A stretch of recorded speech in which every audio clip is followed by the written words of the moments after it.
자, 김영익 교수님의 강연을 듣도록 하겠습니다. 가끔 부자들, 기업계 CEO들 만나면 공통적으로 이런 이야기를 합니다. 시대의 흐름에 당하지 말자.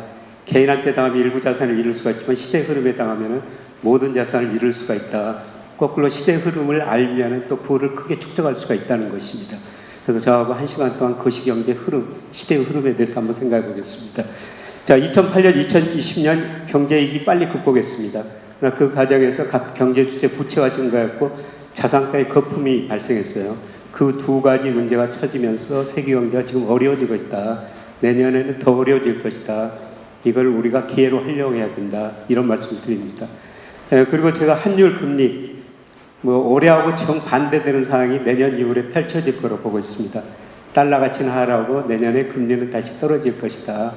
그리고 주가, 제가 작년 하반기부터 주식 비중 좀 많이 줄여주십시오 그랬는데 지금 완전히 주가가 저평가의 분위기에 들었었어요.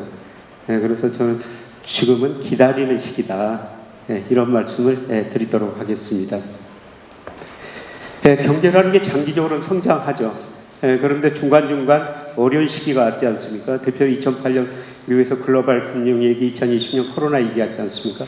언론에서 저를 닥터 둠이라고 그러는데요. 제가 두 얘기를 미리서 좀 경고했기 때문에 그런 이야기가 온 것 같습니다. 저는 저보다 조금 더 심한 위기가 지금 오고 있다. 대비하셔야 된다. 이런 말씀을 드리겠습니다. 경제라는 게 장기적으로 성장해요. 근데 실제 경제는 어떻습니까? 우리가 경제학 교과서, 고등학교 때 여러분 이런 식을 한번 보셨을 거예요. 가계가 소비하고 기업이 투자하고 정부가 돈을 쓰고 수출하면 경제가 성장하죠. 근데 2008년 미국에서 금융위기가 오니까 가계 소비 기업 투자 줄이고 수출 줄어드니까 경제가 굉장히 나빠졌어요. 쉽게 말씀드려서 이 잠재 GDP라는 건 세계 경제 성장 능력인데요. 수요는 이만큼밖에 안 되죠. 이렇게 수요가 부족한 겁니다. 그래서 수요를 부양하기 위해서 각국 정부가 과감한 재정 정책을 펼쳤죠. 질을 늘리는 겁니다. 그 다음에 각국의 중앙은행은 금리 0%까지 내리고 양적완을 통해 가지고 소비 투자를 늘린 거죠. 그래서 소비 투자 정부 지출이 늘어나면서 2019년까지 세계 경제가 많이 회복됐었어요. 그런데 이 과정에서 정부가 부실해졌고 가계 기업 부채가 많이 늘어났다는 겁니다. 그래서 제가 이런 걸 보고 2019년에 책을 내면서 코스피 200, 2200 갈 때 1600까지 떨어질 수도 있습니다. 2020년 경제 어려워질 수 있습니다. 이런 말씀을 드렸는데요. 또 우연히 코로나가 와가지고 소비, 투자, 수출 줄어들면서 경제가 크게 위축됐거든요. 그래서 또 어떻습니까? 또 정부가 돈을 썼죠. 중앙은행 또 금리를 내려서 소비, 투자, 정부 지출을 늘렸습니다. 그래서 경제는 빨리 회복되고 있는데 이 과정에서 정부 부채가 더 늘었고 그 다음에 가계 기업 부채가 더 늘었다는 겁니다. 한마디로 부채에서 성장했다는 것이죠. 그래서 일단 경제는 정말 빨리 회복되고 있죠.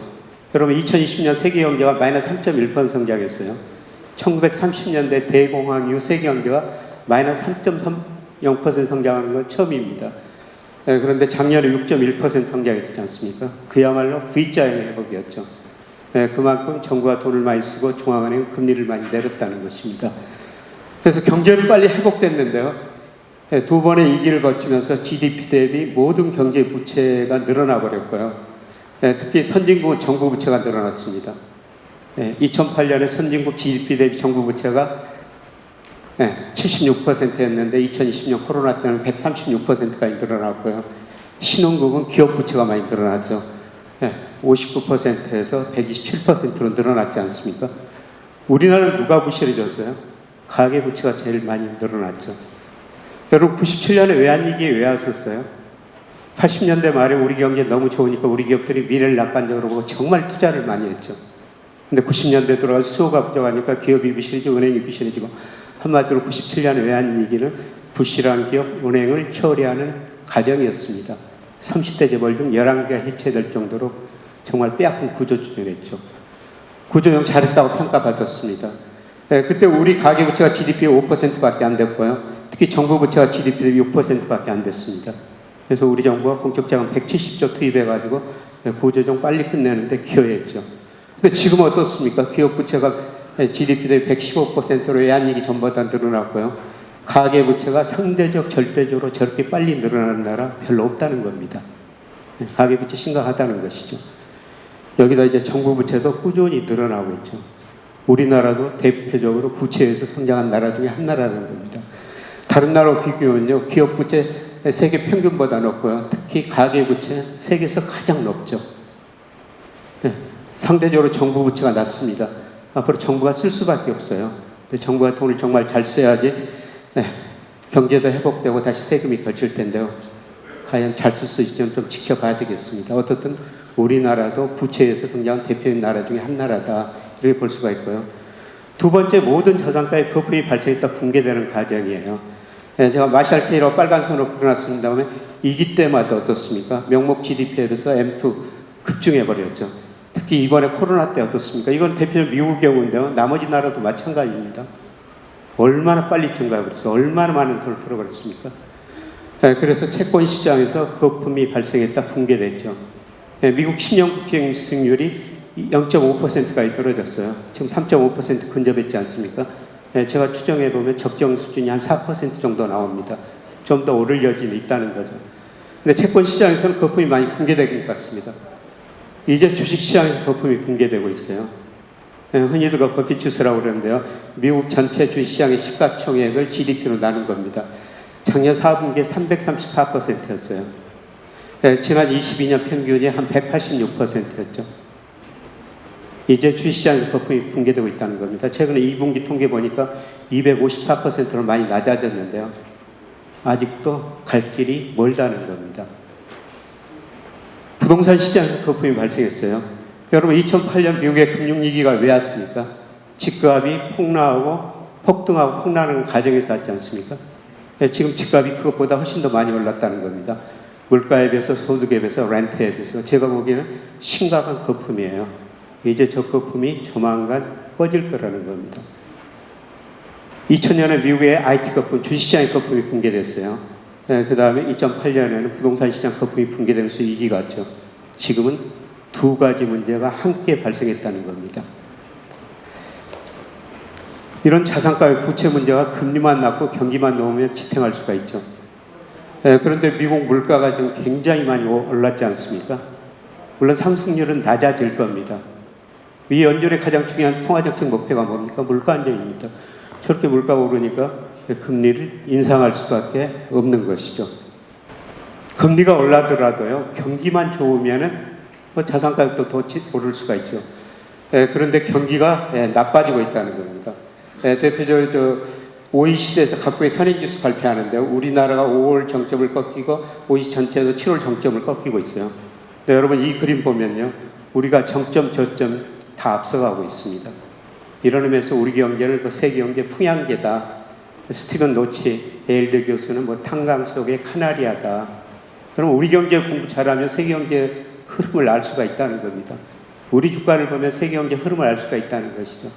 그래서 우리 경제가 먼저 꺾이고 전 세계 경제가 꺾이고 있다는 겁니다.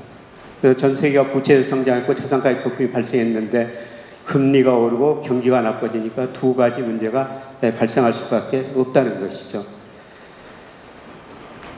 작년 말까지는 대부분의 연구기관들이 파란선 세계 경제 성장률 이런 식으로 전망했거든요. 그런데 최근에 와서는 어떻습니까? 많이 비관적으로 바뀌고 있어요. 제가 작년 하반기에 책을 내면서 이런 그림을 그려놨습니다. 이런 그림으로 갈 가능성이 높다는 거죠. 아까 말씀드린 부채 문제, 자산가격 거품 문제가 금리 상승, 경기 침체로 이럴 가능성이 상당히 높아지고 있다는 겁니다. 확률적으로 이 가능성보다 이 가능성이 더 없다는 겁니다. 이제 시작되고 있다는 거죠. 영국의 디 이코노미스트에서 제가 인용한 그림인데요. 다음 경기 침체가 오고 있다는 거예요. 그런데 우리가 쓸만한 무기가 없다는 거죠. 지난 2008년, 2020년 경제위기를 겪으면서 우리가 뭐로 극복했어요? 가감한 재정정책, 통화정책으로 극복했다는 거죠. 물론 다음 위기가 오면, 경기 침체가 오면 정부가 돈을 쓸 거예요. 그런데 정부 부채가 높기 때문에 과거처럼 정부가 돈을 쓸 여지가 별로 없다는 겁니다. 통화정책은 쓸모없는 무기가 될 거라는 겁니다. 왜냐하면 물가가 상당히 앞으로 상승률은 낮아질 겁니다만 높은 수준을 유지하기 때문에 금리를 내릴 여지가 없고 돈을 풀 여지가 없다는 겁니다. 그리고 가계 기업 부채가 높기 때문에 금리를 내려도 소비 투자가 지난 두 번의 위기처럼 많이 안 늘어날 거라는 겁니다. 그래서 짐 노저스 같은 사람은 다가오는 위기는 자기 80평생 보지 못했던 위기일 것이다. 이렇게 좀 극단적인 전망을 하는데요. 그 정도는 아니더라도 굉장히 실물 경제는 어려운 시기가 오고 있다. 이렇게 좀 볼 수가 있습니다. 자, 미국 경제는 정말 제가 보면 볼수록 탄력적이에요. 경제도 급락했다가 급등했고요. 고용 한번 보세요. 2008년 금융위기 때 미국 기업들이 일자를 870만 개 줄입니다. 경기가 회복되니까 2280만 개 늘리죠. 그런데 어떻습니까? 코로나 때문에요. 2020년 3, 4월 달에 2200만 개 일자를 줄여버려요. 10년 동안 늘었던 일자리를 단 2달 사이에 줄여버린 나라가 미국이라는 나라는 겁니다. 그리고 경기가 회복되니까 일자리, 지금 잃어버린 일자리 다 찾았죠. 실업률도 많이 떨어졌습니다. 근데 최근에 어떻습니까? 일부 미국 기업들이 일자리를 줄이고 있죠. 또 경기가 나빠지면 어떻습니까? 급격하게 일자리를 줄여버릴 거라는 겁니다. 통화정책도 정말 탄력적이죠. 지난 금융위기 때 5.2에서 0%까지 금리 내리고 양적완을 통해 가지고 돈을 풀었죠. 경기가 회복되니까 금리 올리고 양적 축소를 단행하다가 또 코로나 때문에 금리 금방 0%까지 내리고 돈을 얼마나 많이 풀어버렸습니까? 연준 자산이요. 그야말로 수직으로 늘어났지 않습니까? 그래서 경기가 회복되고 자산가격이 많이 올랐는데요.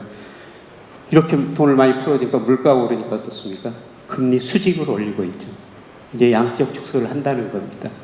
자산가격이 견디기가 쉽지 않을 거라는 겁니다. 자, 이걸 저는 미국 금리, 미국 경제를 한눈에 볼 수 있는 거라고 볼 수가 있는데요. 미국의 실질금리예요. 제가 명목금리는 미국의 10년 국채 수익률 명목금리로 삼았습니다. 여러분, 금리가 물가보다 높아야지 우리가 저축을 하게 돼요. 실질금리는 플러스가 정상이죠. 근데 미국 실질금리가 마이너스 6%까지 역사적으로 최저치입니다. 지극히 비정상적이라는 거죠. 이 실질금리가 플러스로 전환되려면 어떻게 해야 되겠어요? 금리가 많이 올라야 되죠. 그래서 금리가 오르고요. 저는 금리가 오르는데 한계가 있을 거라고 보고 있습니다. 아까 미국 10년 국채 수익이 한 적정 수익 4%일 것이다. 거기서 좀 벗어날 수가 있죠. 근데 이 금리가 정상화되려면 물가 상승률이 많이 낮아야 된다는 거죠. 저는 내년 하반기에만 미국 소비자 물가 상승이 한 3%대로 낮아지라고 보고 있는데요.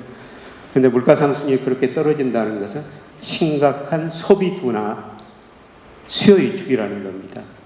그래서 실질금리가 이렇게 마이너스가 된 적이 있다가 76년, 그 다음 81년 이후에도 물가 상승률이 급락하면서 실질금리가 정상화됐는데요.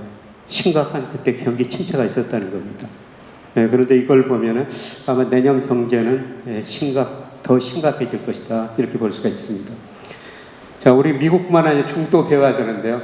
2008년 미국에서 위기가 오고 2009년 미국을 중심으로 전 세계가 마이너스 성장했죠. 근데 2009년, 2010년 중국은 9 내지 10% 성장합니다. 2020년에도 중국은 마이너스 성장 안 했어요. 그래서 중국 경제가 2009년, 2010년 성장한 거는요, 중국 기업들이 엄청나게 투자를 많이 했기 때문입니다. 여러분, 투자가 GDP에 차지하는 세계 평균이 이 당시 한 22%였어요. 근데 중국은 47%까지 올라갑니다. 투자를 해가지고 9 내지 10% 성장한 거예요. 특히 건설 관련 기업들이 투자 많이 했죠. 그래서 일부 경제학자들은 중국 GDP를 시멘트 GDP다 이런 식으로까지 표현합니다. 근데 이렇게 투자 많이 하고 생산 능력 늘려나는데 상품이 안 팔리는 거예요. 그래서 중국 기업이 부실해지고 은행이 부실해지죠. 그래서 중국 정부가 투자보다는 소비 중심으로 성장해야 되겠다 이렇게 정책 방향을 바꾼 거예요. 근데 중국이 2020년에도 마이너스 성장까지 안 간 거는요. 2019년부터 중국의 1인당 국민소 1만 달러를 돌파했어요. 역사를 보면은 1만 달러 돌파하면 소비가 어느 정도 증가하거든요. 14억 인구가 소비를 하기 시작했다는 겁니다. 중국은 극단적으로 마이너스 성장까지는 안 가는데요. 근데 중국의 문제는 투자 중심으로 성장하는 거에서 기업 부채가 세계에서 제일 높은 나라라는 겁니다. 이 기업 부채를 어떻게 해결할 것인가. 그래서 비관적으로 보는 사람들은 위기를 겪을 것이다. 인구까지 감소하면서 중진국 함정에 빠질 것이다. 이런 식으로 전망을 하죠. 비슷한 현상이 나오고 있습니다. 그러나 저는 시간이 갈수록 투자보다는 소비가 증가하면서 극단적인 침체는 빠지지 않고요. 4 내지 5% 질적 성장 국면에 들어서는 과정이 전개될 거라고 보고 있습니다. 여러분, 우리도 1980년대 3조왕으로 정말 우리 고성장이 했죠. 이때 우리 기업들이 미래를 낙관적으로 투자를 많이 했는데 90년대 수요가 부족하니까 기업은행이 부실해지면서 시대 외환위기를 겪었다고 그랬죠. 많은 기업 구조조정, 소비 투자가 줄어들면서 성장률이 많이 떨어졌죠. 근데 우리가 질적 성장 국면에 들어섰다고 해가지고 이때 자산 가격이 한번 급등하거든요. 이 이후에. 네, 중국이 2단계에 있다는 겁니다. 근데 우리는 IMF 처방에 따라 정말 빠른 구조조정을 할 수밖에 없었는데요. 중국은 구조조정 속도가 계속 느리죠. 스스로 구조조정하니까. 네, 그런데 저는 결국은 중국이 구조조정하고 질적 성장 국면에 서서고 한번 중국의 그 주가가 한번 도약하리라고 보고 있습니다. 여러분 97년 외환위기를 겪으면서 우리가 외국인들한테 얼마나 돈 벌 기를 줬어요? 코스피가 277까지 떨어졌습니다. 원달러 일시적으로 2,000원 근처까지 갔어요. 그래서 론스타가 그때 우리나라 외환은행사하고 나중에 5조 원 가깝게 자산가격도 오르고 환율도 떨어지니까 그렇게 걸어갔지 않습니까? 네, 저는 우리가 이제 멀리 보면 중국에서 금융으로 국부를 늘려야 된다 이런 주장을 하고 있는데요. 이런 걸 기대하고 지금 미국계 금융회사들의 중국 진출 계속 늘리고 있죠. 특히 JP모간은 작년에 100% 증권자 회사를 중국에다 만들었어요. 여러분 미중 패권 전쟁의 본질이 뭡니까? 뭐 이 자리에서 자세하게 제가 말씀을 드릴 수가 없지만은 저는 2001년 중국이 WTO에 가입하고요. 작년까지 보니까 중국이 미국에서 5조 8천억 달러 무역수지 흑자를 기록했어요 미국에는 5조 8천억 달러 중국에 갖다 준 거죠. 근데 이 돈을 저는 미국이 찾아가자는 게 목적입니다. 여러분 미국이 잘하는 게 뭡니까? 제일 잘하는 게 금융이에요. 중국의 금융시장, 자본시장, 외환시장 빨리 개방하라는 거죠. 중국도 위안화 국제화를 포함한 금융강을 추구하고 있습니다. 이미 금융산업은 개방해버렸고 시간의 문제죠. 저는 금리 자유, 외환시장 자유화하리라고 보고 있습니다. 그때를 기다리면서 지금 미국의 금융회사들이 중국 진출을 크게 늘리고 있다는 겁니다. 자, 최근에 유가가 많이 올랐었습니다. 여러분, 2006년 이무렵에 유가 급등했었죠. 150달러 넘었었습니다. 그때 일부가 IB들이 200달러 간다고 그랬는데요. 이때 우리 주가는 미리서 떨어지고 있었어요. 그리고 2008년 위기가 왔죠. 우리 주가 작년 하반기 때 이렇게 떨어져요. 우리 주가가 떨어진다는 건 뭡니까? 우리 GDP 중 수출이 차지하는 비중이 44%나 돼요. 우리가 주가가 떨어진다는 것은 앞으로 수출이 안 될 것이다. 세계 경제 성장 둔화될 것이다. 그래서 저는 우리 주가 떨어진 것 보고요. 그냥 원유 인버스를 샀습니다. 아까 스티븐 노치가 우리 경제를 세계 경제, 풍향제다, 탄광소의 카나리아다. 우리 주식시장 보면, 우리 경제를 보면 세계 경제 흐름을 알 수가 있다는 거죠. 이걸 보고 저는 유가가 떨어질 거라 생각했는데 지금 많이 떨어졌고요. 좀 반등하겠습니다만 내년에는 저는 70달러까지 떨어질 수 있다. 이거는 이제 블룸버그 컨센서스예요. 최근에 올수록 성장률이 계속 낮아지고 있습니다. 근데 여러분 이 표에서 보시면 올해는 달러 강세인데요. 다른 수치도 참조하시고요. 그런데 내년에는 블룸버그 컨센서스가 유로 강세, 이하나 강세, 엔 강세. 올해하고는 정반대되는 전망을 하고 있죠. 내년에는 달러 가치가 떨어지고 다른 모든 통화 가치가 오를 것이다. 이렇게 지금 보고 있습니다. 이건 나머지 수치 좀 참조하시고요. 그래서 지금 달러 가치가 굉장히 많이 올랐는데요. 달러 가치가 그동안 두 번에 걸쳐 아주 크게 떨어졌어요.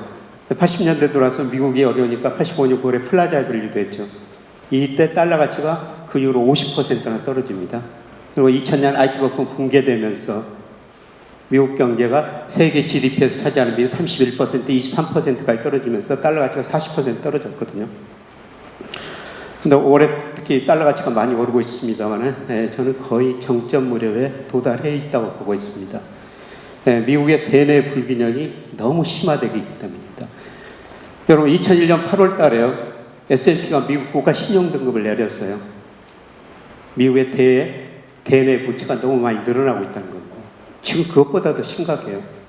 미국이 이걸 어떤 식으로 버티고 있습니까? 외국인 직접 투자. 바이든 대통령이 우리나라 가지고 어디 먼저 갔어요? 삼성전자 나갈 때 현대차 갔죠. 얼마 전에 또 SK가 통화했지 않습니까? 직접 투자 좀 해달라는 겁니다. 그리고 미주미라 가지고 우리 국민들, 우리 국민연금이 미국 주식 채권 얼마나 많이 사주고 있습니까? 그걸로 버티는 거예요. 근데 그런 돈이 들어가면은 저는 달러 가치가 많이 떨어질 수밖에 없을 것이다. IMF가 내년부터 세계 경제에서 미국 비중 축소라고 전망하고 있어요. 2027년까지 전망해 놨는데요. 이건 무슨 의미죠? 달러 가치가 하락할 것이다. 그래서 저는 내년부터 달러 가치가 장기적으로 하락 국면이 전개될 것이다. 그렇게 되면 상대적으로 우리 원화 가치는 저는 1,400원 일시적으로 넘을 수 있다고 생각해요. 그건 일시적이다. 내년부터는 아까 블룸버그 컨센서스 달러 빼놓고 모든 통화가 강세다 이렇게 전망했는데 원화도 마찬가지로 보고 있습니다. 자, 우리 경제예요. 여러분이 투자를 하시든지 사업 계획을 세워서 이제 이 선행지수 순환변동치를 꼭 보셔야 된다고 생각합니다. 이 선행지수 순환변동치는 통계청에서 발표하는데요. 미래적 경기를 예고해 주는 지표예요. 근데 작년 6월을 정점으로 떨어졌지 않습니까? 제가 다른 여러 가지 지표도 보고 있습니다. 이걸 떨어진 거로 예측하면서 주식 비중 좀 가감히 줄여주십시오. 이런 말씀을 드렸었습니다. 코스피가 작년 6월에 3,300까지 올랐다가 최근 2,300까지 거의 30% 하락했지 않습니까? 이 선행지수 떨어지면 우리가 투자자라면 주식 비중 많이 줄여야 된다. 좀 쉬어도 된다. 이런 말씀입니다. 그래서 이게 이제 언제 올라갈 것인가? 이거는 좀 기다려봐야 되는데요. 저는 내년 상반기 무렵이 아닐까 이렇게 생각하고 있습니다. 한국은행 경제 전망인데요. 최근에 올수록 경제 성장은 낮추고 물가 상승률 전망치는 계속 올리고 있습니다. 그런데 우리 경제 구조적인 문제는요. 우리 잠재 성장률이 계속 떨어지고 있다는 겁니다. 잠재 성장이라는 건 노동, 자본, 생산성을 고려했을 때 우리 경제가 성장할 수 있는 능력이거든요. 우리 잠재 성장이 지금 2%에서 1%대로 진입하는 과정입니다. 근데 한국 금융용을 추정해 보니까 2030년 1.0, 2040년 0.8이라는 겁니다. 주로 노동이 감소하기 때문이죠. 기업들이 이미 자본 수당 많이 축적해 놨기 때문에 자본도 많이 증가할 수는 없고요. 우리 잠재 성장이 올라가면 유일하게 생산성이 개선돼야 된다는 겁니다. 생산성이라는 게 하루아침에 증가하는 건 아닙니다. 자, 우리 성장률이 얼마나 떨어진가를 보기 위해서요. 제가 우리나라 역대 대통령 집권기간 재직기간 연평균 경제성장을 한번 그려본 거예요. 대통령이 바뀔 때마다 계단식 그렇게 성장률이 떨어진 날을 저는 찾아본 적이 없습니다. 물론 경제 규모가 커지면서 성장률이 낮아질 수밖에 없는데요. 너무 빨리 낮아지고 있지 않습니까? 박정희 전두환 정부 때 10%, 그 다음에 김영삼 정부가 IMF 경쟁이 맞으면서 김대중 정부 5.6% 떨어졌고요. 지난 정부 2.3%까지 떨어졌습니다. 여러분, 이번 정부가 강조하는 가장 정책이 뭡니까? 강조하는 게. 여러분, 윤 대통령 8.15 경축사 이런 연설 들으셨죠? 제일 많이 나온 단어가 뭡니까? 자유라는 단어예요. 자유를 통해 혁신하고 그 다음에 도약하고 그걸 가지고 나눠보겠다는 겁니다. 한마디로 이 떨어지는 계단을 한번 올라서게 했다는 것입니다. 이번 정부 경제정책 방향이에요. 저는 정말 한번 올라가는 걸 보고 싶어요. 그러나 다른 IMF나 그 다음에 금융연구 제가 잠재 성장을 추정해 봤더라도요. 앞으로 5년은 2% 정도 될 거라는 겁니다. 문제는 뭐냐면 이 고성장 때는 10%, 9% 성장할 때는 경제 규모 파이가 커졌기 때문에 기업들이 같이 나누면서 성장할 수가 있었어요. 근데 갈수록 커지는 규모가 줄어들고 있습니다. 그걸 나눠 가져야 돼요. 경쟁력 있는 기업은 더 잘 되고 경쟁력 없는 건 시장에 퇴출될 수밖에 없죠. 차별하죠. 여러분, 우리 기업의 36%, 중소기업의 42%가 이자 보상 비율이 1 미만입니다. 무슨 이야기죠? 우리 기업 36%가요. 1년간 영업이익 내가지고 이자도 못 받는다는 겁니다. 지금 금리 올랐죠? 경기 나빠지고 있죠? 아마 내년에 많은 기업들이 저는 시장에 의해서 구조조정할 수밖에 없다. 차별화가 더 심화될 수밖에 없다. 이렇게 보고 있습니다. 자, 이제 금리인데요. 금리 많이 올랐습니다. 근데 장기 추세선을 한번 그려보십시오. 하락 추세에서 최근 2년 동안 상승이에요. 네, 저는 빠르면 올 연말, 내년부터는 이게 다시 금리가 떨어지리라고 보고 있습니다. 여러분, 금리를 결정하는 가장 중요한 요소가 뭐죠? 경제 성장률이에요. 근데 앞서 말씀드렸습니다. 우리나라 잠재 성장률이 1%대로 진입하는 과정이라는 거죠. 경제 성장이 낮은데 어떻게 금리가 오르겠어요? 두 번째로 우리가 돈이 남아도는 경제예요. 투자라는 게 돈의 수요고 저축이라는 게 돈의 공급이죠. 97년 외환위기 전엔 투자가 저축도가 많아가지고요. 우리가 돈이 부족한 경제였었습니다. 근데 지금은 어떻습니까? 계속 저축이 투자보다 많고요. 돈이 남아도는 경제예요. 물론 차별화는 됐습니다만 지난 3월 한국은행 자금순환표 보니까요. 우리 기업들이 가지고 있는 형평자산이 무려 927조 원이나 됩니다. 요새 일부 은행 지점장들이 저한테 이런 농담을 해요. IMF 경제기 전에 목에다 힘줬다는 겁니다. 돈이 부족했기 때문에. 기업들이 돈 빌려 사정했다는 거죠. 요새는 어떻다는 겁니까? 은행 지점장들이 기업 찾아다니면서 우리 은행 돈 좀 써주세요. 고개 숙이던 겁니다. 그만큼 우리 경제가 돈이 남아도는 경제라는 거죠. 세 번째 중요한 변화예요. 여러분, 가계라는 건 자금 잉여 주체, 금융회사 전체적으로 저축한 돈이 필요 쓴 동안 많습니다. 기업은 자금 부족 주체예요. 근데 일본 기업들이 98년부터 자금 잉여 주체로 전환이 돼버립니다. 쉽게 말씀드려서 은행이 금융회사에 저축한 돈이 빌려 쓴 동안 많아져 버렸다는 겁니다. 은행이 돈 들어오면은 대출 아니면 유가증권 투자를 하거든요. 근데 가게도 저축, 기업도 저축. 대출이 안 되니까 일본 은행들 돈을 어디다 써야 되겠어요? 유가증권 투자를 할 수밖에 없죠. 유가증권이라는 게 주식 아니면 채권이에요. 은행들이 주식에 위험하다고 안 사고 뭐만 삽니까? 이렇게 채권만 삽니다. 은행 자산 중에서 채권 비중이 10%, 32%까지 올라가 버려요. 일본이 우리보다 잠재 성장이 먼저 떨어졌죠. 저축이 투자보다 많아가지고 돈이 남아돌았죠. 그런 가운데 은행들이 이렇게 채권 사니까 일본 금리가 1%, 0%대까지 떨어집니다. 누가 망해요? 보험회사들이 망합니다. 보험회사한테 최소한 몇 퍼센트 금리 주겠다 이렇게 팔아놨는데 금리가 이렇게 떨어지니까 역마진이 나죠. 그래서 이 시기에 일본의 보험회사 13개가 4개로 통폐합되는 과정이 전개가 되는 거죠. 자, 우리 기업 자금 부족 주체예요. 근데 부족 규모가 앞으로 줄어들 거라는 겁니다. 물론 개인은 자금 잉여 주체로 남아 있습니다. 은행 회장, 행장들 가끔 만나면 걱정 많아요.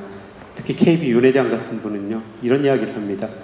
은행의 경쟁력이 과거 대출에 있었는데 앞으로 유가증권 운용에 있을 것이다. 기업 대출 수요가 갈수록 더 줄어들 거라는 거죠. 그래서 고객 금융자산을 얼마나 잘 운용해 주느냐, 거기에 은행의 경쟁력이 있을 거라는 겁니다. 그래서 금리를 결정하는 가장 중요한 요소인 경제성장이 떨어지고 저축이 투자보다 남아돌고 우리 은행들이 이렇게 채권 사면서 금리는 다시 떨어질 수밖에 없다는 겁니다. 저는 우리 경제가 구조적으로 저성장 저금리 시대 접어드는 과정이라고 보고 있어요. 접어들었다고 보고 있습니다. 우리가 이럴 때는 일하면서 근로소득 얻는 게 정말 중요하다고 생각하는데요. 제 이야기예요. 제가 2013년 3월에 하던 회사 팔았습니다. 돈이 좀 여유자금이 들어왔는데 한 보험회사 직시연금 한번 가입하라고 그래가지고 2억 원을 가입했거든요. 매월 얼마씩 받습니다. 2013년 3월에 가입했는데 4월 51만 원 받았습니다. 제가 지금 28만 원을 받아요. 왜 51만 원, 28만 원으로 줄어들었겠어요? 보험회사는 주로 채권 운영합니다. 채권 수익률이 장기적으로 떨어졌다는 겁니다. 무슨 의미예요? 제가 지금 어떤 일을 해가지고 한 달에 30만 원 벌면은 금융자산 2억 가지고 있는 거는 똑같은 현금 흐름이라는 겁니다. 그래서 이런 저성장 저금리 시대는 일하면서 근로소득 얻는 게 굉장히 중요하다. 얼마 전에 일본 금융그룹 회장 이야기를 들었는데요. 일본이 우리보다 저성장 저금리 시대 먼저 겪었죠. 두 가지 이야기합니다. 불행한 일이만 늙어 죽기 전까지 해라. 음식 가리지 말고 아무거나 잘 먹어라. 건강해져 끝까지 일할 수가 있다는 것이죠. 제가 58년 개띠입니다. 제 선배들 다 은퇴했거든요. 근데 은퇴한 남자들 이야기 들으니까 은퇴 후 남자들한테 두 가지가 있어야 된다. 나갈 사무실, 적당한 용돈. 대부분 그런 이야기를 합니다. 그 이야기를 듣고 제 선배께 유명한 변호사입니다만 자기는 돈 관리를 부인한테 맡겼대요. 그날 저녁에 가서 부인한테 우리 돈 얼마나 있어요? 줬더니 부인 대답이 뭐였겠습니까? 왜 남의 돈을 물어봐 그러시더래요. 그 다음날 한 TV 방송을 들었더니 동물의 왕국 수사자 이야기를 하고 있더라는 겁니다.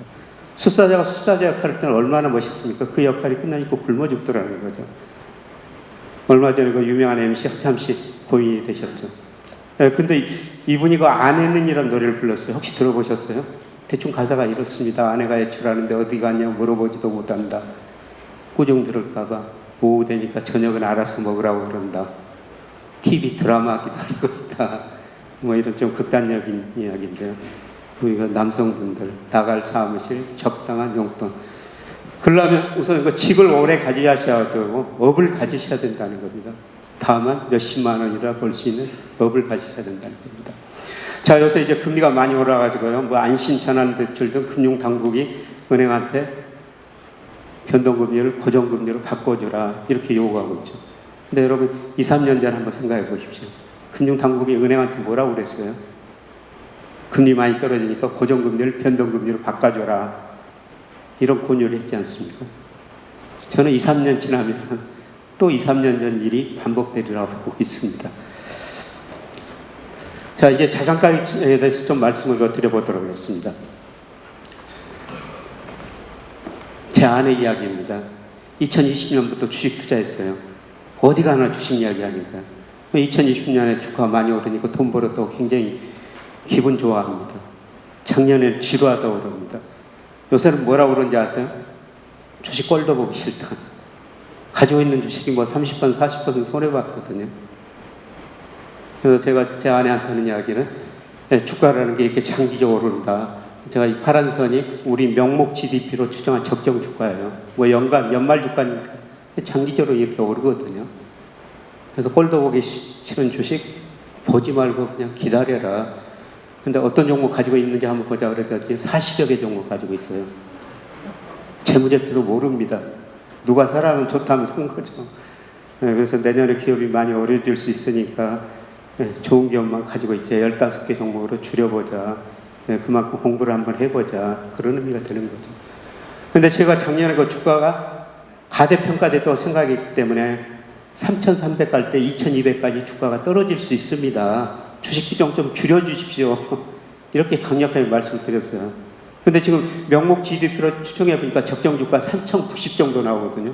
근데 최근 2,400 밑으로 떨어지니까 주가가 저평가형에 들어선 거죠. 이럴 때는 기다리셔야 됩니다. 더 떨어지면 주식을 사야 된다는 거죠. 우리 주가가 상관계수가 제일 높은 게 일평균 수출 금액이에요. 0.86이나 됩니다. 우리 경제가 수출 의존도가 높으니까 우리 코스피가 일평균 수출하고 같이 움직일 수밖에 없죠. 그런데 제가 작년에 평가해 보니까 4월에는 특히 40% 정도 코스피가 일평균 수출을 가대평가했어요. 흔히들 우리 주식시장을 산책 나온 개와 주인하고 비교하죠. 개가 주인에 너무 앞서갔다는 겁니다. 개 코스피가 준 일평균 수출에 너무 앞서갔다는 것이죠. 그래서 결국 똑똑한 개라면 뒷걸음질 칠 수밖에 없습니다. 주가가 떨어질 것입니다. 이런 말씀을 드렸는데요. 코스피가 30% 가까이 떨어지면서 이제 완전히 저평가 영역에 들어서 버린 겁니다. 개가 주인 뒤따라가는 모습이 이제 됐다는 것이죠. 그런데 뒤따라간다고 곧바로 앞서가진 않아요. 여러분, 우리 코스피가 이렇게 가대평가된 거면요, 2006년, 2007년이었었어요. 이때 무슨 일이 있었습니까? 우리 은행들이 수익원 다변화시켜야 된다고요. 우리 가계의 저축성 예금, 은행 예금을 주식형 펀드로 돌렸습니다. 모든 은행이 주식형 펀드 캠페인을 했죠. 그래서 2008년 8월 달에 무려 144조를 모아줬어요. 그래서 그 돈으로 우리 자산운용사에 주식 사면서 주가가 이렇게 가대평가됐었죠. 근데 2008년 글로벌 금융위기 오면서 35% 정도 가소평가 영역에 들어섰습니다. 여러분, 자산가격이라는 것은 연착륙이라는 게 없습니다. 올라갈 때는 저렇게 펀더멘탈 가대평가하고 떨어질 때는 가소평가한다는 것이죠. 자, 이번에는 뭐 통합개미운동이라고 그러죠. 많은 분들이 직접 주식시장에 참여했습니다. 정말 많은 사람들이, 특히 많은 유튜버들이 등장하면서 주식을 그렇게 권유했지 않습니까? 거품이 발생한 겁니다. 지금 어떻습니까? 거품이 완전히 붕괴되는 과정이에요. 붕괴됐습니다. 우리 주식은. 지금 이런 시기에는 저는 여기서 조금 더 떨어질 수가 있습니다. 제가 뭐 여러 가지 가지고 있는 모델 예측해보고, 그 다음에 경기 예측해보고, 내년 상반기, 특히 1분기까지는 더 떨어질 수가 있어요. 근데 이럴 때는 주가 저평가 영역에 들어섰으니까 기다리시면 된다는 겁니다. 그리고 떨어지면은 주식 비중을 더 늘려야 된다는 겁니다. 저는 배당 투자는 꼭 해야 된다고 생각하는데요. 국민소득이 생기면 가계, 기업, 정부가 나눠가집니다. 근데 장기적으로 보니까 빨간 막 되면 가계 몫은 줄어들었고 기업 차별은 됐으면 기업 몫은 늘어났죠. 상대적으로 보니까 가계는 가난해졌고 기업은 부자가 됐다는 거죠. 그래서 박근혜 정부 때 3년간 한시적으로 실시한 게 뭐가 있었죠? 기업소득 환류세제라는 거죠. 이건 한마디로 기업소득을 가계소득으로 이전시키자는 거예요. 그래서 기업들한테 임금 올려달라, 고용 투자 늘려달라, 배당이라도 늘려달라. 그 세 가지를 요구했지 않습니까? 그 뒤로 우리 배당금이 많이 늘어났어요. 사실 우리 주가가 저평가된 여러 가지 이유가 있습니다만 그 중에 하나가 배당성이 낮다는 건데요. 우리가 배당성이 2019년까지 평균 한 17% 정도 됐어요. 기업 순이익 중에서 기업들이 한 17% 정도 배당금을 줬다는 거죠. 근데 2020년부터 30%를 넘어섰게 됐습니다. 그래서 우리가 배당 투자는 주식시장이 좋든 나쁘든 꼭 해야 된다는 겁니다. 저 돈 생기면 은행에다 안 맡겨요. 우리가 은행에 정기예금, 정기 적금 같은 거 들지 않습니까? 그런 식으로 돈이 생길 때마다 배당 많이 주는 회사 주식을 저는 꾸준히 사가고 있다는 겁니다. 자, 마지막으로 가계 자산 부분만 좀 말씀드리고 질문 받도록 하겠습니다. 자, 우리나라 가계 자산 보면 전체 보면은 77%가 실물 자산, 73%가 부동산이고요. 금융자산은 23%, 전월세 보증금을 빼면은 17%밖에 안 됩니다.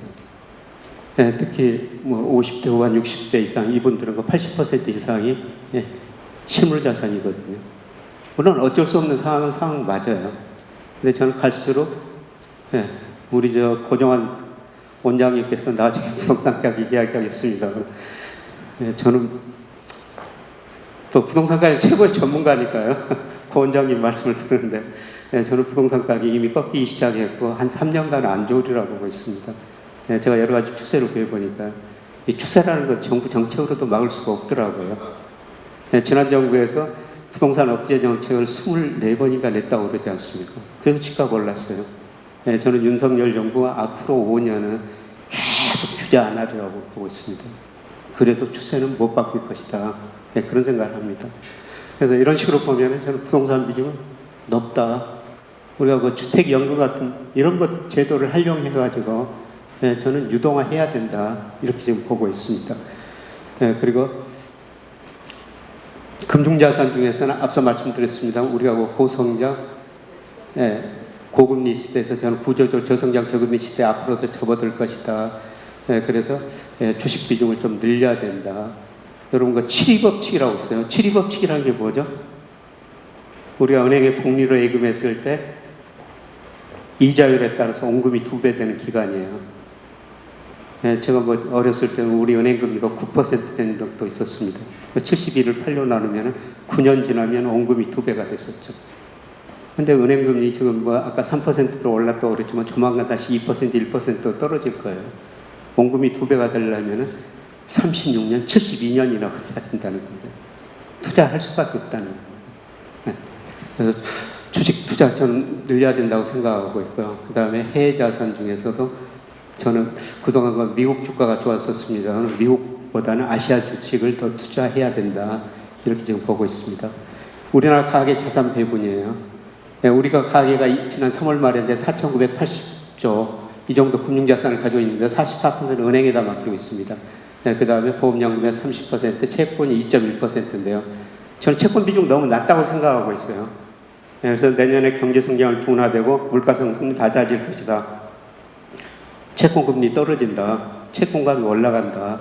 지금은 저는 채권 투자 적극 권유하고 있습니다. 2.1% 너무 낮다는 거죠. 주식 비중은 23%, 22%가 떨어졌는데요. 이거는 국가별로 다르죠. 일본 사람들은 54%를 현금 및 내금으로 가지고 있어요. 일본 은행금리 0%입니다. 이렇게 0% 금리 받고 이렇게 은행에다 돈 맡기는 이유는 뭡니까? 첫 번째 디플레이션. 요즘 일본 물가 좀 오르고 있지만 그동안 디플레이션을 겪었지 않습니까? 물가가 떨어지니까 0% 금리 받더라도 실질 금융자산은 올라가지 않습니까? 인구 고령화 때문에 그런데요. 일본 사람들이 평균 67세 정도에 상속받는다는 겁니다. 할아버지 할머니가 상속받아가지고 주식 채권 투자 안 하고 은행에다 맡겼다가 그냥 또 쓰고 후손한테 물려준다는 거죠.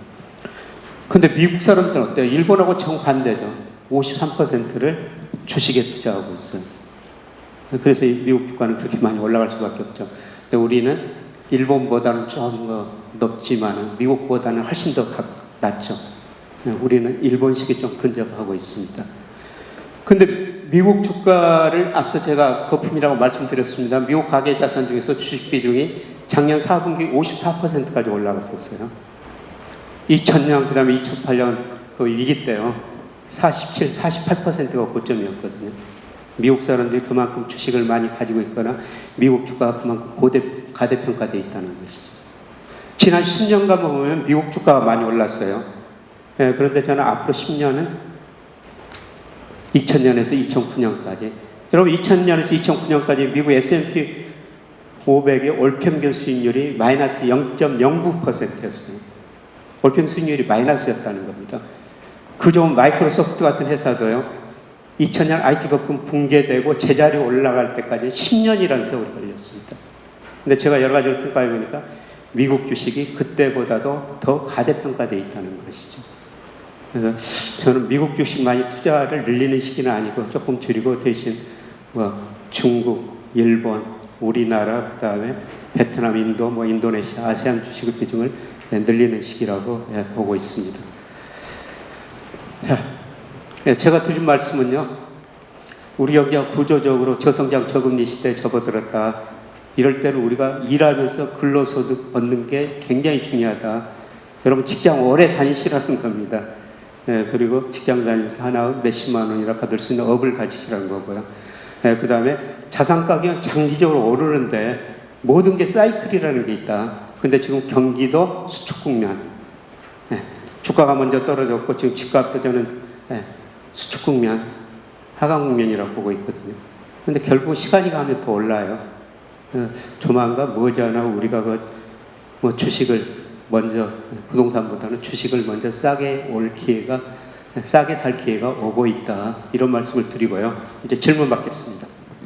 우리가 이제 그 금융시장 수요 측면에서 보는 게 있고, 공급 측면에서 볼 때 지금 물가 올리고 여러 가지 공급 교란이 일어나는 것이 러시아와 우크라이나 전쟁이 장기화가 되고 있는 데 따른 물가 영향과 경기 침체 가능성이 어떨지에 대한 질문이 들어와 있네요. 예, 러시아와 우크라이나 침공하면서 한 달 반 동안 국제 원자재 가격이 급등했지 않습니까? 그런데 그 이후로 금속 가격이 먼저 떨어지고 있고요.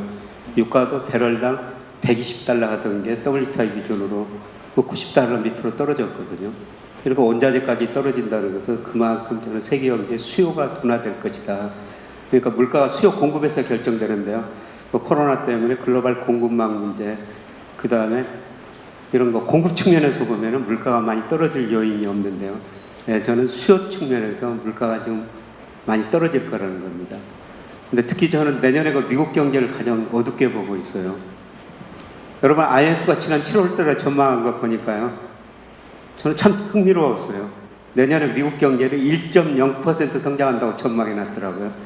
그런데 유로존 1.2%, 일본 경제 1.7% 성장한다고 전망해 놨어요. 내년에 미국 경제가 유로존이나 일본보다 더 낮은 성장을 한다는 것이죠. 그리고 제가 각종 IB들 전망치를 계속 발표될 때마다 참고하고 있는데요. 상당히 많은 IB들이 내년에 미국 경제가 마이너스 성장할 거라고 전망하고 있습니다. 물론 저도 미국 경제 예측 모델을 가지고 있습니다만 지금 1, 2분기 마이너스 성장했는데 소비가 증가하면서 침체가 아니다 그러는데 3분기는 한 1% 안팎 성장할 것 같습니다. 근데 제가 예측해 보니까 4분기에는 고용도 감소하고 소비도 떨어지면서요. 내년 상반기에는 미국 경제가 심각한 침체에 빠질 거라고 보고 있습니다. 그래서 미국 경제가 침체에 빠지면은 미국 국채 수익률이 많이 떨어지고, 그 다음에 미, 독일 같은 이 국채 수익률 차이가 줄어들면서 내년에는 달러 가치가 떨어질 것이다. 이렇게 지금 보고 있는 것입니다. 네. 답변 감사하고요. 두 번째 질문은 지금 이제 답변을 미리 강연 시간에 해주신 것 같은데, 향후 10년간 미국 주식과 신흥국 주식을 어떻게 전망하시는지요? 특히 일본 주식 시장은 지금 들어가야 되는지 거기에 대해서 질문이 있었습니다. 저는 일본 주식 사시는 게 괜찮다고 생각합니다. 미국보다는. 왜냐하면 엔화 가치가 너무 저평가되어 있거든요. 국제결제은행 BIS라고 그러죠. 매월 실질 실환율을 작성해서 발표하는데, 이거는 그 나라 통화 가치가 얼마나 가대평가됐고 가소평가됩니까? 이걸 보기 위해서 발표한 거거든요. 근데 7월 기준입니다. 조만간 8월께 발표될 텐데요. 미국 달러는 30% 가대평가됐어요. 미국 달러가 30% 가대평가된 건요, 2000년 초반 이후 처음입니다. 2000년 초반에 무슨 일이 있었습니까? 1990년대 중반 이후 미국 정보통신혁명으로 미국 생산성이 증가하면서 미국 경제가 고성장 저물가를 동시에 달성했습니다. 이걸 신경제국은 골디락스 이코노미라고 했습니다. 미국 경제가 제일 낙관적일 때 미국 달러 가치가 30% 가대평가됐습니다. 지금 달러 가치 가대평가 정도가 그 정도라는 거죠. 그런데 엔 가치는 42% 가소평가돼 있어요. 언젠가는 저는 균형으로 접근해 가리라고 보고 있습니다. 그래서 내년에는 달러 가치가 떨어지고 특히 엔 가치가 가장 저평가되어 있거든요. 유로 가치는 10% 저평가되어 있는데요. 결국은 정상화되는 과정이 전개될 것이다. 그래서 엔화 자산제를 사는 것은 바람직하다고 생각하고 있습니다. 네, 어떤 변곡점이 지금 다가오는 것 같습니다. 올 연말, 내년 초. 네. 지금 교수님께서 주식 배당 투자를 강조하셨는데 어떤 투자 상품이나 어떤 종목 이런 데 포커싱을 해서 투자 전략을 가져가야 할까요? 그냥 배당형 펀드 가입하신 게 마음 편하고요. 저는 KT 같은 주식 많이 사놨었어요. 돈 생길 때마다 사실 작년부터 KT 같은 주식 사놨습니다. 왜냐하면 KT가 제가 생각하는 5년 이전에 망할 것 같지는 않습니다.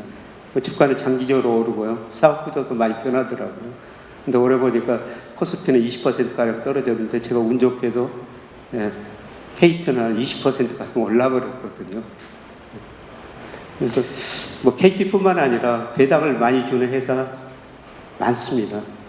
요새 우리 금융주들도 금융지주사들 배당 성향이 조금 주가가 떨어져가지고 8%, 9% 정도 되거든요. 얼마나 높습니까?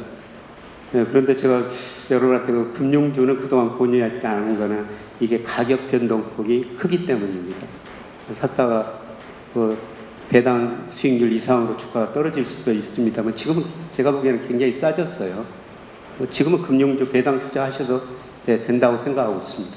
네, 좋은 팁을 말씀해 주셨고요. 또 질문이 있습니다. 7, 8월에 약세장 랠리에서 소위 시장에서는 태조 이방원이라는 주가들이 올랐습니다. 즉 태양광, 조선, 2차전지, 방위산업, 원자력 그렇게 많이 올랐는데 지금 조정은 좀 받고 있습니다만은 앞으로 이들 태조 이방원의 전망이 어떨지 거기에 대한 질문이 들어와 있네요. 장기적으로 성장 산업은 맞는 것 같습니다. 그런데 언론에서 그런 용어가 나올 때는 주가가 이미 굉장히 높은 수준에 있는 거거든요. 그래서 그동안 올랐다가 좀 많이 떨어지고 있지 않습니까? 근데 장기적으로는 그 태조 이방원에 해당되는 그런 업종 주가가 장기적으로 더 오를 것 같고요. 최근에 제가 울산 강의를 2번 가봤었습니다. 근데 그 조선 관련 업종 그쪽 담당자들 만났더니 굉장히 표정이 밝더라고요. 그동안 저가 수출 받고 원자재가가 올라가지고 적자를 냈는데 굉장히 고가 수출을 받았다는 겁니다. 최근에 원자재가가 떨어지고 그리고 최근 통계 보니까요. 이 척수로는 중국이 수주를 세계에서 제일 많이 받았지만 금액 기준으로 보니까 우리나라 조선업체들이 제일 많은 금액을 수주 받았더라고요. 그만큼 고급배를 생산하고 있다는 것이죠. 그래서 이런 의미에서 보니까 그런 업종 특히 조선업종 저는 계속 관심을 가지셔야 된다고 보고 있습니다. 네, 아주 긍정적으로 보시고 계신 것 같습니다. 마지막 질문인데 특정 업종인데요. 제약, 바이오, 헬스케어 섹터의 향후 방향성에 대해 전망해 주시면 감사하겠습니다. 하는 질문이 와 있습니다. 사실 우리 회장님이 저한테 이렇게 주식 업종 종막 전망하라고 처음에 부탁하시더라고요. 그래서 제가 그런 거는 잘 모릅니다. 그러면 강의 못 합니다. 이런 식으로 강력히 주장해가지고 저는 잘 이코노미스트로 일해가지고 사실 업종 종목은 잘 모릅니다. 큰 산업의 흐름만 좀 알고 있죠. 그런데 그 제약 바이오가 제가 기억하기에는 2015년에 굉장히 많이 올랐었어요. 그리고 많은 구조조정을 받고 있는데요. 근데 이번 코로나를 거치면서 우리가 뭘 깨달았습니까? 건강하게 오래 살아야 된다. 그걸 다 같이 생각하고 계시지 않습니까? 그래서 조만간 다시 뚫으리라고 보고 있어요. 그런데 대신 제약 바이오는 정말 그 꿈으로 오르는 주가들이 많으니까 정말 그 실체가 있는지 그거는 한번 살펴보시는 게 좋을 것 같습니다. 저는 뭐 진짜 저 제약 바이오 진짜 뭐 바이오 같은 건 아니지만은 그 삼성 바이오로직스 주식은 30만 원 안팎에 사가지고 지금까지 계속 가지고 있어요. 제가 왜 그 주식을 쓰냐면요. 전 세계 유명한 CEO들 제가 재직 기간 중 시가총액을 한번 비교해 보니까요. 고 이건희 회장이 근무했을 때 삼성전자 시가총액이 제일 많이 올랐더라고요. 제가 그걸 보면서 그 아들은 뭘 가지고 아버지를 본받을까.